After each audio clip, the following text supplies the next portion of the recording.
Hello दोस्तों, welcome है आपका मेरे यूट्यूब चैनल में। तो आज की कहानी है अपनी नज़र को बदलो। एक बार एक बहुत बड़ा नेता एक साधु के आश्रम में गया। वह साधु के बारे में बहुत सुना था, तो उसके मन में आया कि मैं एक बार जाकर के देखता हूँ कि लोग उसकी इतनी तारीफ क्यों करते हैं। जब वह उस आश्रम में गया तो वहाँ पर एक छोटा सा कमरा था जहाँ पर एक कालीन बिछा हुआ था। वहाँ पर कुछ लोग नीचे बैठे हुए थे और साधु जी सामने बैठे हुए थे। कुछ सवाल जवाब चल रहा था। वह नेता उस आश्रम में आया और उस नेता के साथ 4 बॉडीगार्ड भी थे।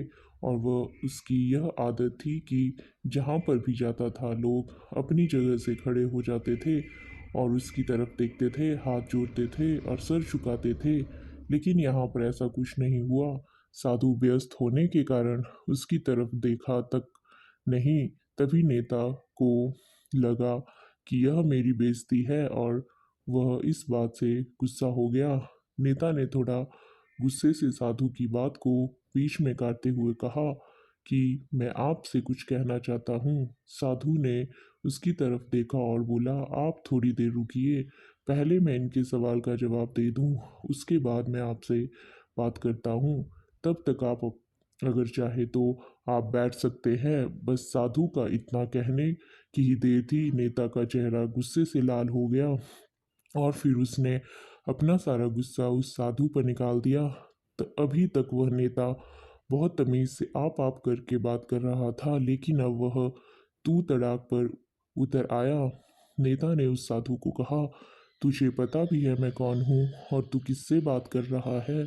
साधु ने उसकी तरफ देखा और कहा, मुझे इससे कोई फर्क नहीं पड़ता कि आप कौन हैं, लेकिन आप जो कोई भी हैं, अगर आप चाहते हैं कि आप के सवाल का जवाब दूं या आपसे बात करूं तो आपको कुछ देर रुकना होगा। और यह साधु के यह कहते ही नेता गुस्से से पागल हो गया और वही सब के सामने चिल्लाने लग गया, अब तो तुझे मेरी असली औकात दिखाऊंगा। तूने मुझसे पंगा लेकर के ठीक नहीं किया। तुझे पता भी है मैं तेरे बारे में क्या सोचता हूँ। साधु ने फिर से नेता की तरफ देखा और बड़े ही प्रेम से कहा कि मुझे इससे कोई फर्क नहीं पड़ता कि आप मेरे बारे में क्या सोचते हैं। आप जो चाहे वो मेरे बारे में सोच सकते हैं। फिर नेता ने उससे कहा कि तू चाहे सुनना चाहता है या नहीं, लेकिन तुझे यही सबके सामने बताऊंगा कि मैं तेरे बारे में क्या सोचता हूँ। तू कोई साधु नहीं है, तू एक बहुत ही घटिया इंसान है। तू एक ढोंगी है, पाखंडी है और यहाँ पर जितने भी लोग बैठे हैं उन सबको बेवकूफ़ बना रहा है। तेरा बस एक ही मकसद है, इन लोगों की जेब में जितना भी पैसा है वह सब तेरे पास आ जाए। तू अपने फायदे के लिए इन लोगों का इस्तेमाल कर रहा है और अब मैं तुझे नहीं छोड़ने वाला हूँ। पूरी दुनिया के सामने तेरा पर्दाफाश करके रहूँगा। लेकिन उसके इतना बोलने के बाद भी हल्की सी मुस्कान उस साधु के चेहरे पर बनी ही रही। यह देखकर वह और भी तिल मिला गया और उसने कहा कि अब बहुत हो गया, अब मैं यहाँ 1 मिनट नहीं रुकने वाला। लेकिन अभी भी तेरे पास एक मौका है, अगर मुझसे माफ़ी मांगनी है या मुझसे कुछ कहना है तो कह सकते हो।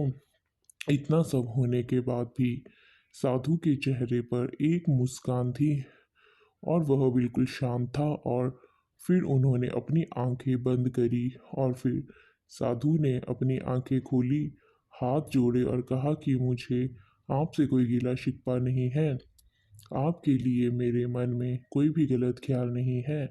जो भी मेरे बारे में आपने कहा वह आपकी अपनी सोच थी, तो मुझे आप में कोई बुराई नज़र नहीं आती है।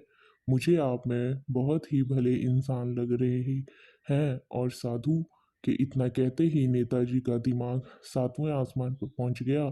उसके चेहरे पर एक अजीब सी खुशी थी, क्योंकि उस साधु ने वही कहा जो बाकी सब लोग उस नेता को कहते हैं।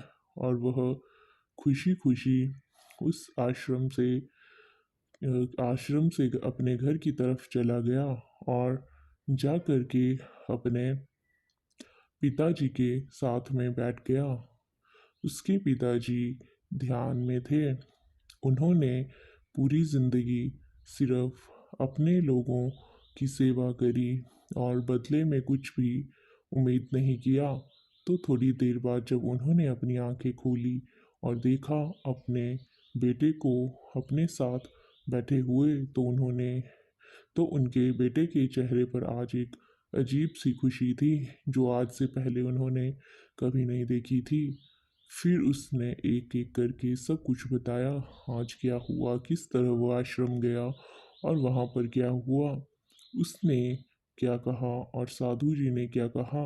जब उसके पिताजी ने पूरी बात सुनी तो थोड़ा सा मुस्कुराए और अपने बेटे को देखकर के बोले, उन्होंने तुम्हारी तारीफ नहीं करी क्योंकि उन्होंने वह नहीं कहा जो तुम हो, उन्होंने वह कहा जो वह खुद हैं।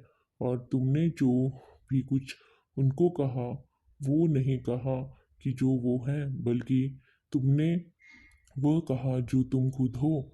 यही बात वेदों में भी कही गई है, यथा दृष्टि तथा सृष्टि।